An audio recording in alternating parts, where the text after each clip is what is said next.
शरद और निधि की कहानी एक सामान्य शादीशुदा जीवन के उतार चढ़ाव को दर्शाती है। जब चारों ओर की जिम्मेदारियों ने उनकी मानसिकता को थका दिया, तब एक गहरी रात में निधि की चिंतनशील आवाज ने सब कुछ बदल दिया। यह क्षण उनके रिश्ते के पुनर्निर्माण की शुरुआत थी। शरद ने निधि को एक किताब लाने का फैसला किया, जो कि न केवल ज्ञान बल्कि एक गहरा क्रियात्मक दृष्टिकोण देने वाली थी। वह जिज्ञासा से भरी निधि की मुस्कान को देखकर समझ गया कि उनके लिए एक नई शुरुआत की आवश्यकता है। उन दोनों ने अपने अपने मन की बातें साझा की और एक दूसरे को समझने की कोशिश की, जो रिश्ते की पहली सीढ़ी साबित हुई। अंतरंगता की कला में फोरप्ले का महत्व कहानी की धारा में एक महत्वपूर्ण मोड़ साबित होता है। निधि ने शरद को यह बताया कि मन और आत्मा का जुड़ाव केवल शारीरिक क्रिया से ही नहीं, बल्कि भावनाओं और संवेदनाओं के आदान प्रदान से भी होता है।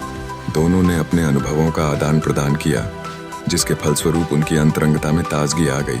जब शरद और निधि ने खुद को नई मुद्राओं और तरीकों से परिचित कराया, तो उनके रिश्ते में जीवन की नई लहर सी दौड़ गई।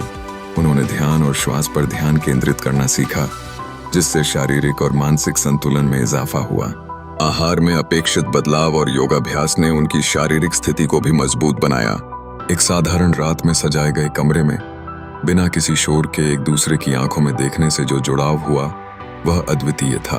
शरद का यह अनुभव कि वे सिर्फ शारीरिक नहीं, बल्कि आत्मा से भी जुड़े हैं, उनके रिश्ते के लिए एक नई सुबह लाया।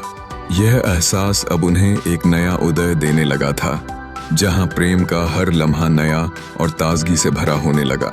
आखिरकार उनके रिश्ते में पुनर्निर्माण की यह यात्रा एक गहरे संबंध में परिणत हुई। उस सुबह निधि ने देखा कि प्यार वही है जो हर बार फिर से नया अनुभव करे। उनकी कहानी यह साबित करती है कि भावनाओं को समझने और जिंदगी के हर पल का जश्न मनाने से रिश्ते में हमेशा ताजगी बनी रह सकती है।